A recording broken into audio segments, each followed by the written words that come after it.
Hello guys, welcome back to Witch Tarot Hotel. Өнөөдрийнхөө бичлэгт бүгдээрээ мэлхийн ордонд төрсэн хүмүүсийнхаа 7 дугаар сарын ерөнхий төлөв байдлыг харцгаая. За шинээр subscribe хийж байгаа үзэгчдээ маш их баярлалаа. Та бүгдтэй хайртай шүү. За тэгээд асуултууд байсан. Яг нарны ордороо үзэх үү, сарны ордороо үзэх үү, эсвэл мандалт ордороо үзэх үү гэж асуусан хүмүүс хандаж хэлэхэд энэ гурван ордноос гадна бас Venus гэдэг гаригныхаа ордоор үзэж болно. Тэгэхээр та одоо энэ хөвчлэгэн дээр гарч байгаа мэлхийн ордны зурхааг үзэхдээ хэрвээ таны нарны орд чинь юу мэлхий бол, сарны орд чинь мэлхий бол, мандалт орд чинь мэлхий бол, за дээрээс нь Venus гэдэг гариг чинь мэлхийн дээр тогтсон бол энэ хүү одоо төлөв маань танд хамааралтай байх магадaltaй гэсэн үг. Тэгээд ерөнхий төлөв учраас хүн болгоны нэрэг дээр, хүн болгоны ситуац дээр, амьдрал дээр таарахгүй учраас таах мэдээлэл аваад, хайх мэдээлэл аваарай. За тэгээд юу яг төлгөө тавихаас өмнө кристал байгалийн чулуугаар өчигнийхөө энерги зэмлсэн байгаа. Тэгэхээр та 6 сарын 22-ноос 7 сарын 22-ны хооронд төрсэн мэлхийн ордны хүн байвал анхаарал хандуулаарай. Тэгээд мэлхийн ордныхандаа хандаж хэлэхэд 7 сар төрсөн өдөр болж байгаа учраас төрсөн өдрийн мэнд хүргэе. Тэгээд энэ төрсөн өдөр чинь болж байгаа тохиолдолд ямар хөө одоо мэдээлэлүүд гарч ирэх нь бүгдээр харцгаая. Надад мэдээлэл авчирдаг сахиусан тэнгэрүүд минь, хон тэнгэрүүд минь 7 сард ер нь мэлхийн ордныханд ямар хөө үйл явдал тохиолдох вэ? За тэр нь амьдрал дээр, ер нь хайр дурлалын талбар дээр, эрүүл мэндийн санхүү, за тэгээд карьер гэх зэрэг талбарууд дээр байна. 7 сарын мэлхийн ордны маань ямар хөө үйл явдал тохиолдох нь хийж өгч тусална уу? Тэгэл авчирч байгаа та бүгдээ хязгаар хийх гэлээ. 7 сарын мэлхийн ордныхны ерөнхий төлөв байдал. Queen of Wands гэж байна. Тэгэхээр 4 өдөр авъя. 7 сард мэлхийн ордныхны ерөнхий төлөв байдал амирх байх нэ.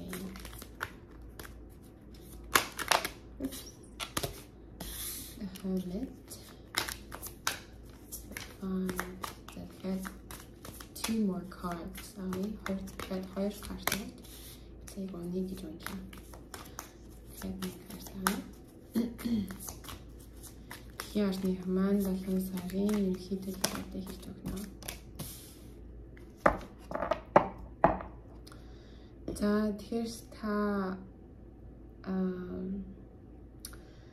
юу айгу уйдгартай байсан юм байна л да. 6 сарын ер нь бол ямар ч тийм одоо юм хийх сонирхол энэ төр бол байхгүй. Зүгээр л амьдрал нь яг ингээд өнөө маргааш нь ижилхэн өнгөрөөд байсан юм уу? Ямар ч лээсэн юмнаас уйдчихсан, юу ч хиймээргүй санагдаад тэгээд амьдрал бараг утга учиргүй юм шиг заримдаа санагддаг байж магадгүй таны хувьд. Тэгээд өөрийнхөө дотоод хүчин чадлыг заримдаа ингэж асуудаг. Би одоо чадах юм уу, чадахгүй юм уу гэж өөрийгөө одоо гоолтогч гэх юм уу. Тэгээд нөгөө мэлхийн ордныхан маань ордныхныг захирдаг гариг эрхээс болохоор юу сар. Тэгэхээр та яг сар одоо бид нэр ингээд нэг сар байгаа шүү дээ. Нэг сарын нэг одоо жишээлбэл бол 7 сар гэдэг сар байл та. 7 сард 30 хоногтой байдаг лөө тий. Тэгэхээр 7 сарын 30 хоног дотор сар гэдэг гаригийн маань нүүр одоо тэнгэрт маш олон янзаар өөрчлөгддөг шүү дээ. Заримдаа бүтэн сар гараад за бүтэн сар хагас сар болоод хагас сар эжсэн аа одоо юу гэдэг ингээд тал сар болж болоод айгу маш олон янзын ингээ хуурч өөрчлөгддөг сарны дүр төрх мөн тэр үншиг мэлхийн ордныхан маань яг сарны тэр хүчээр сарны тэр өөрчлөлтийг дагаж бас айгу тийм emotionally буюу айгу зүрх сэтгэлээрээ айгу амархан өөрчлөгддөг хувьсдаг тийм хүмүүс байдаг л да. Нэг баярлал, нэг уйлал, нэг гомдол, нэг одоо юу гэдэг айгаал дахиж буцаж баярлал. Айгу хурдан ингээ эмошн өөрчлөгдөж яваад байдаг. Тийм учраас нөгөө заримдаа яг тийм доктортой биш байдаг учраас өөрийнхөө хүчин чадлыг өөртөө итгэхгүй байх бас магадлал өндөр байдаг л та. Яагаад гэвэл би чинь өчигдөрхөн л би энэ сонголтыг хийчихсэн шүү дээ. Яг өнөөдөр ингээд би өөр сонголт хийх гэдэг яваад байна вэ гэдэг ингээд буруу сонголт хийчихвэ гэж яадаг ч юм уу тийм учраас яг өөрөө хүчин чадалд итгэхгүй. Тэгэхээр ийм үзэр танд юугаа харуулж байна гэхээр тань дотор яг арслан шиг тийм үү аваа мундаг их хүч нуугдаж байгаа зүн сайвч маш их учраас дотоод дуу хоолой чинь одоо юу ч хэлж байсан гэсэн ямар сонголт хийсэн та өөрөөсөө битээ айхгүйгээр сонголт хий. Тийм ерөөсөө битээ айхгүй бай. Тэгээд өөрийнхөө дотоод хүчин чадалд итгэл гэж байна. Тэгээд энэ Queen of Wands гэдэг үг гарч ирсэн. Queen of Wands маань ерөнхийдөө бол гаднаас нь харахад айгу дээд зиндааны зэрэг дээд юу гэдэг маш олон янзын зүйлийг уншиж мэдсэн. Тэгээд гаднаасаа ч дотноосоо ч нэг гэрэл асдаг гал мэддэг үлдсэж байгаа айгу их passion буюу хүсэл эрмэлзэл. Тэгээд дээрээс нь ер нь эсрэг хүснийгаа өөртөө айгу их татдаг. Queen гэчээрээ заавал эмэгтэй хүнийг бэлэгдэх шаардлагагүй. Энэ маань эрэгтэй хүнийг бэлэгдэж болно, эмэгтэй хүнийг бэлэгдэж болно. Ямар ч байсан Queen of Wands гэдэг маань ямар хүн байдаг гэхээр айгу emotional, тэгээд дээрээс нь айгу attractive буюу би физиологийн хувьд айгу дур булаан тийм хүн байна. Олонний нүдэнд одоо анхаарлын гол төвд байдаг. Тэгээд та тэр хүнтэй хэрэлцсэн байгаа мó яг одоо эсвэл таны хэрэлцсэн байгаа хүн чинь таныг ингэж Queen of Wands гэж хардаг гэж магадгүй л дээ. Гэхдээ ямар ч байсан та яг одоо тэр хүнтэй маргалтаад ингээд юусоо ярихгүй байгаа юм байна. Ямар ч мессеж хийхгүй эсвэл өөртөө Facebook дээр ч юм уу, Instagram дээр ч юм уу уцыг ингээд блоклчихсан ч юм уу тий. Айгу дотроосоо тэр хүнийг үзэн яддаг ч юм уу. Ямар ч байсан гэтээ айгу сэтгэлтэй. Гэтээ жоохон ингээд communication тал дээр бол ингээд хаалттай байна, блоклтай. Тэгээ ганцаараа ингээд яг цагийг өнгөрөөмөрс гэж байгаа юм байл да. Тэгэхээр 7 сард угаасаа юу ер нь ганцаараа байж дотоод сэтгэл, дотоод зүн совин өөрийнхөө дотоод ертөнцийг одоо тэр энэ хүн ингэж гэрэл хасааж байгаа штэ тэр гэрэл хасааж байгаа юм шиг дотоод ертөнцөө ингэж улам ойлгож таньж өөрийгөө мэдэх боломжууд гарч ирэх юм байна л да. Тэрнээсээ үүдээд шинэ эхлэл гарна гэж харагдсан. Тэгэхээр шинэ эхлэл дээр яг хайр дурлалын талбар дээр ч байж магадгүй л дээ. Эсвэл санхүүгийн талбар дээр шинэ боломж ирж байж магадгүй. Тэгээд хайр дурлалын талбар дээр хэрвээ байх юм бол та бүхэндээ хандаж хэлэхэд угаасаа 7 сарын 10 хэднэр байна уу? Юу Venus гэдэг гариг ба штэ манай нөгөө хайр дурлалын гариг маань юу та бүгдийн мэлхийн орчинд байрлаж байгаа. Тэгэхээр Venus-ийн тэр хайр дурлалын энергийг та бүгд маань яг тэр 7 цагийн үеэр өөртөө шингэн гэсэн үг. Тэрний үгс үгээр та бусад хүмүүстэй эсрэг хүснүүдтэй ч юм уу айгуу тийм дур булаам харагдаж эхлэх хүмүүс таныг ингэ шохорхдог ч юм уу те. Нууцаар таныг одоо сэтгэлдээ тээж боломжтой нэг тийм хүн гарч ирдэг ч юм уу. Тэгээд дээрээс нь та ингээд бусдыг хайрлах, инрэх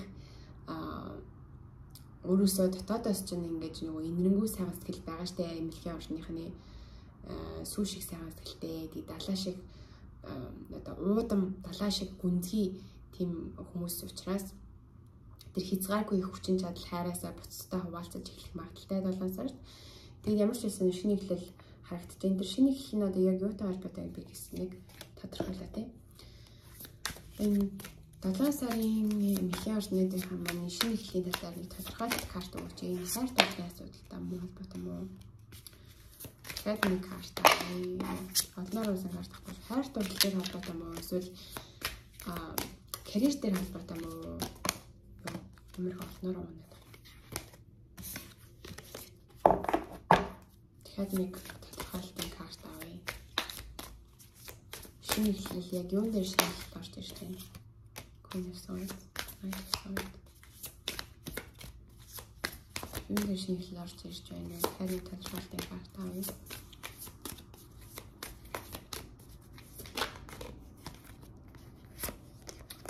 2 карт унах юм.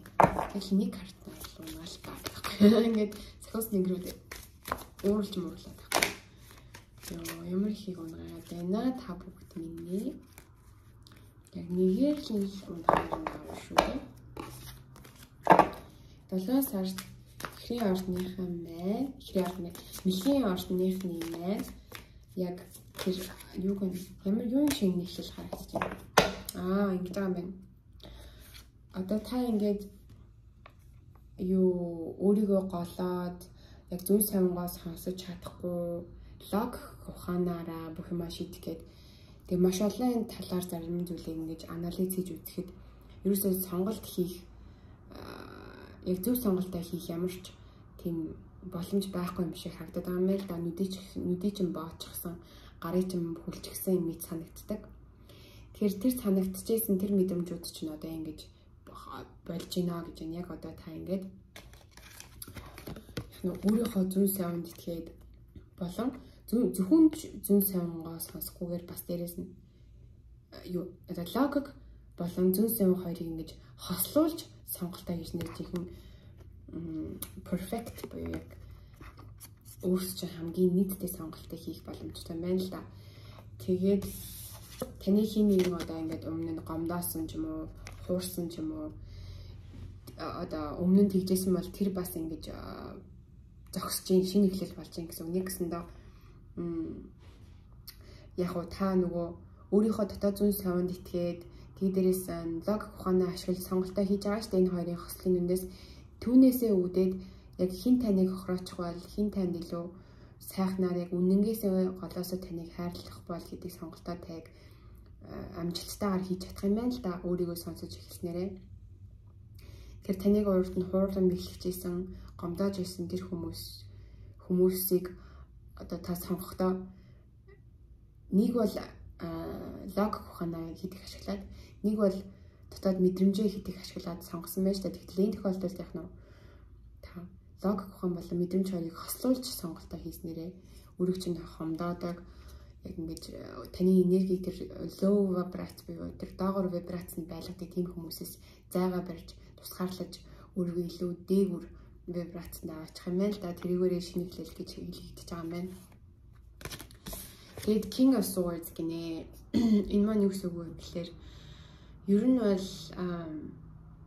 swords гэдэг маань хоёр ер нь бол юу сэлэм гэдэг чинь хоёр эртээ штэ. Нэг нь хурц, нэг нь мохоо гэдэг чинь хоёулаа угаасаа айгу хурц штэ сэлэмний хоёр одоо ирнэ. Энэ маань юу нэлэгдэж байгаа нэлээр хоёр сонголт байна л да. Тэгэхээр тэр хоёр сонголтын дээр яг юугаа зөв сонгох вэ гэдгийг та зөв шийдвэрээ гаргаж чадна гэж байна. Энэ хүний артлал нь ингээд үүлнүүд байгаа шүү дээ. Тэр үүлнүүд нь ингээд таны оюун бодолчээ ингээд үүл мэд манандаад ингээд мухархцсан ч юм уу юу гэдэг нь ингээд манан дунд хүн хизээч юм аа ингээд олигтойсэн харж чаддгүй шүү дээ. Тэгэхээр тэр нь одоо ингээд тэнгэр цэлмж байгаа юм шиг ингээд салхи хүлээгээд таны оюун ухааны мананг ингээд арилгаад логик ухаан болон зүүн сонгоо ашиглах юм бол тэгээд өөртөө ашигтай сонголтоо хийж чадна гэж харуулж байна. Тэгээд зааж юу хүмүүс яагаад намайг ном уншдаг юмараа харахгүй байна гэж хэлжсэн. Тэгэхээр blind spot картасаа мэдээлэл авъя. Дэлхийн орныхан маань одоогийн байдлаар энергийн хувьд яг юу харахгүй байна. Blind spot карт нь хэлж өгч туслана уу? За хамгийн дээд 10 гэдэг хүзэр унлаа. За 10 гэдэг хүзэр маань юутай холбоотой хүзэр вэ? Хартгаая. Упс.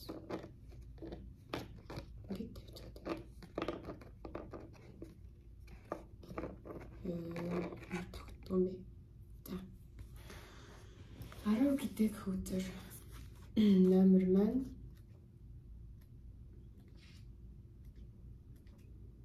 denial. If you have drawn this card, you are currently in denial in the situation. The question is what you're avoiding admitting to or accepting. Denial is refusing to accept or admit to the truth of the reality of something unpleasant. Тэгэхээр яг хэрвээ тань хүзрэг унасан бол тэ одоо нэг юм ингэж deny буюу үгүйсгээд байна л да. Яг үндэ бол яг одоо танд нэг таны хүсээгүй зүйл тохиолдсон юм уу? Unpleasant гэхээр энэ зүйл тохиолдсороо таны мэдрэмжийг одоо та айгу нэг тийм гоё мэдрэмж мэдрээгүй таны амьдрал ийм зүйл тохиолдсороо тэгэхээр энэ зүйлийг тохиолдсныгаа та ингэж үгүйсгээд байгаа юм уу? Жишээлх юм бол нэг ийм хүн байна л да. Өөрийнхөө нөгөө эхнэр нь ч юм уу нөхөр нь ингээд өөрийгөө нэрхэд яваад өгчихсөн байна л да. Тэгээд энэ хүн маань юу гэж одоо үгүйсгэж одоо өдөр тутмын амьдрал дээр зан характер гарах вэ гэхээр яг тэр өөрийгөө нэрхэд явчихсан нөхөр нь эсвэл эхнэр нь зүгээр нэг хэдхэн хоногийн хэдхэн сараар хол vacation явчихсан юм шиг одоо акт гаргах юм л да. Тэрний үсэг гэхээр тэр өөрийнх нь ингээд бүр мөсөө орхиод явчихсан хүн нь зүгээр л нэг төр зургийн хол амралтанд явцсан байгаа гэж өөртөө тэгж хэлээд тэгэд өөрийгөө тайвшруулад нэгсэндээ яг өөрийг нь орхиод явчихсан гэдэг үннийг үгүйсгээд байгаа юм байна л да. За тийм нэг жишээ байна. Тэр хүмүүс яагаад ингэж үннийг яг үнэн бодит байдлыг deny буюу үгүйсгэх дуртай гэхээр бид нар яг үндэ тэр бодит байдалтай эвлэрхээс үүсэх зүрх сэтгэлийн шархлаас айдаг. Тэгээд эвлэрснээр ингэж бид нэр ингэж хязгааргүй баг далай тэнгисийн хүн гүнзгий ороод унжсан гав ганцаараа юм шиг тэр хинж надад туслахгүй мэт тэр despair гэдэг энерги байл да. Одоо despair монголоор юу гэдэм маш одоо гуниг утралтай. Тэр энергиэс тийм мэдрэмжээс өөрийгөө холдуулахын тулд бодит байдлыг бас deny хийдэг хүмүүс үгүйсгдэг.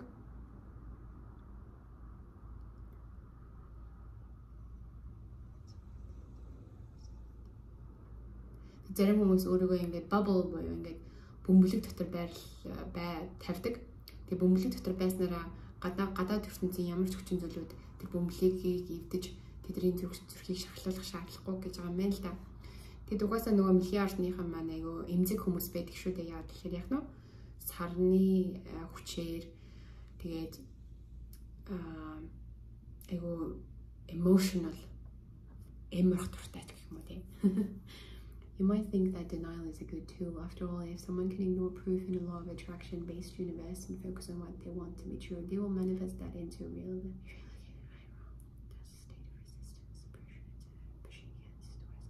Тэгэхээр яг та асууж магадгүй те. Үгүй яг хэрвээ бодит байдал нь үнэхээр муухай байсан ч гэсэн тухайн хүн тэрийгэ өгөөсгээд бодит байдал маань сайхан байна гэдээ эргээр харах юм бол өөрийнхөө амьдрал руу илүү эерэг зүйлүүдийг дуудах биш үү?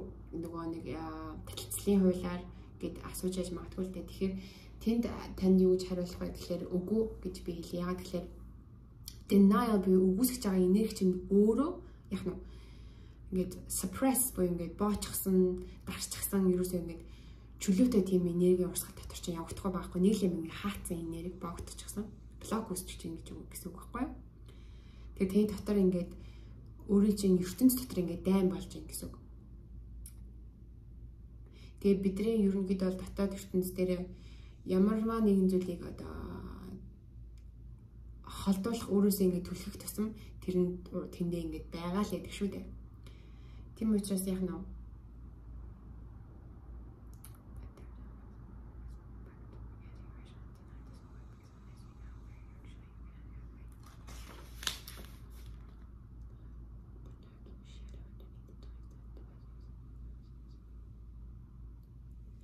тэр яг өөрийнхөө тэр одоо өөрт нь тохиолдсон тэр таагүй явдлуудыг үгүйсгэж байгаа хүмүүс ерөнхийдөө бол бүр дотоод ертөнцийгээ бүр ингээд дотоод руугаа ингээд ухаад сонсоод үзэх юм бол яг үндэ өөрийгөө хуурч байна гэдгийг яг үндэ бол мэдчихэж байгаа юм байна л да хүмүүс маань.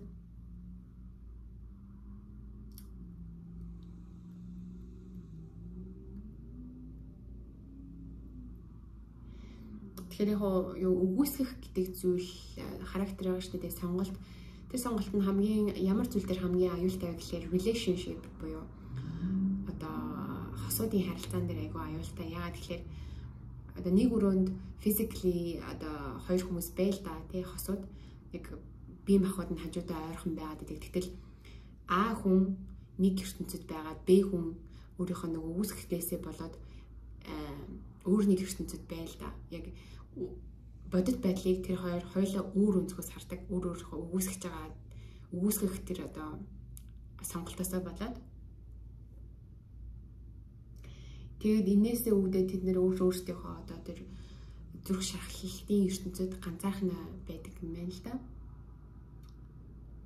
Тэгэхээр энэ өдөр маань таныг өөрөөсөө юу гэж асуу гэж зөвлөж байна вэ гэхлээр би яг одоо what am I really afraid I might be in denial about right now. Би яг одоо юунаас айгаад тэгээд энэ бодит байдлаа өгөөсгöd байгаа юм болоо гэж асуух юм л дээ. Make a list буюу бүр ингээ лист гаргах юм л дээ.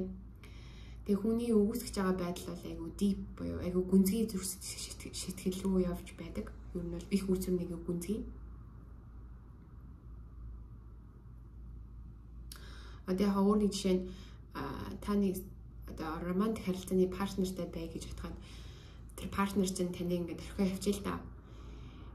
Тэгээд та буцаад партнерыгаа ингээд аюу хайртай байж байгаа. Тэгээд их нөө хойлоо буцааж нийлийг гингүүт нөгөөт нь уучлаарай би өмнөх экстэйгээ хайлт энэ холбоо тогтооцсон гэж бодъё л да.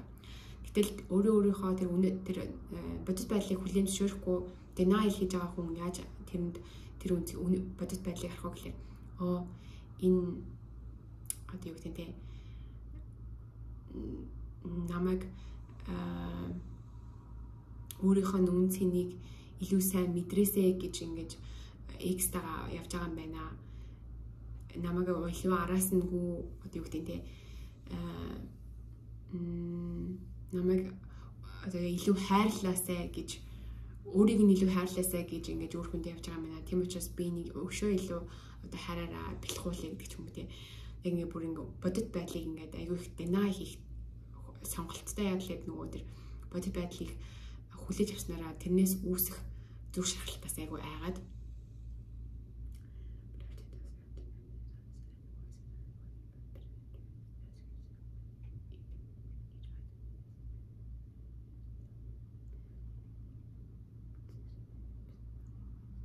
тэгэхээр яг хүлээн авалт ойлголт гэдэг бол өгөөсгөлтийн эсрэг шүү дээ. Тэгэхээр ямарваа нэгэн зүйлийг хүлээж авах гэдэг яг юу вэ гэхээр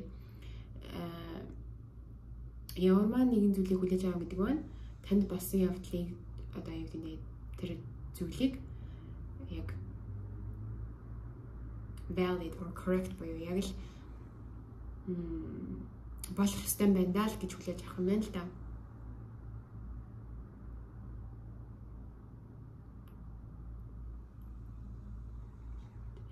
Тэгэхээр яг та хүлээж би ингээд өөртөө надад ингээд миний амьдрал тохиолдсон бодит байдал дээр тохиолдсон таагүй зүйлийг хүлээж авчихар чинь би тэрийг зөв буруу гэж шууд зөв гэд надад тохиолдох ёстой гэдэг ингээд хүлээж авчиж байгаа мó гэж асууж байгаа бол та үгүй шүү гэж би тань хэлье. Та ингэж танд болж байгаа зүйлийг ингээд хүлээж авснараа тэр зүйлийг үүсгээ тэр зүйлийг одоо юу гэдэг бурууч гээгүй зөвч гээгүй зүгээр л миний амьдрал нэг юм болжээ гэж зүгээр бодит байдлыг ингээд хараад хүлээж авч байгаа гэсэн үг. Тэгэхээр хүлээж авах гэдэг маань буруу зөвийн дэнсийг ялгаарлаад дүгнэлт хийж байгаа гэсэн үг юусоо биш те.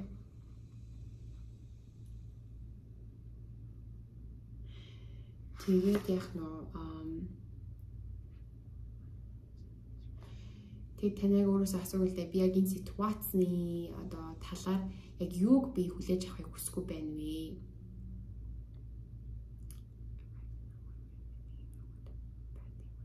Хэрэг би энэ одоо бодит байдлыг яг байгаагаар нь хүлээж авах юм бол надад яг юу тохиолдох вэ гэж өөртөө сайн ярьж дотоод ертөнц рүүгээ өнгөж харах юм байна. За ингээд 7 сард мэлхийн ортныхандаа амжилт хүсье. Та бүгд маань мундаг шүү. Үнэхээр гайхамшигтай, зүүн совинтай хүмүүс байдаг. Тэгээ мэлхийн ортныхаа миний бодлоор өхрийн ортныхандаа маш таарсан, жинхэнэ хосууд болох магадaltaй бүр яг ингээд үлгэрт гардаг, домог дээр гардаг. Ромео Жулиетта хоёр ихрийн орд гэж гэдэг юм. Мэлхийн орд бол өхрийн ордны дундаас төрөлтэй юм шиг санагддаг. Гэхдээ ямар ч ордонд гай хосууд төрж байгаа учраас миний хэлж байгаа үгийг шууд хогийн савраар арчиж хай гэх. За ямар ч байсан анхаарлаа хандуулсан явдал баярлалаа. Амжилт хүсье. Дараагийн дугаар хүртэл баяртай.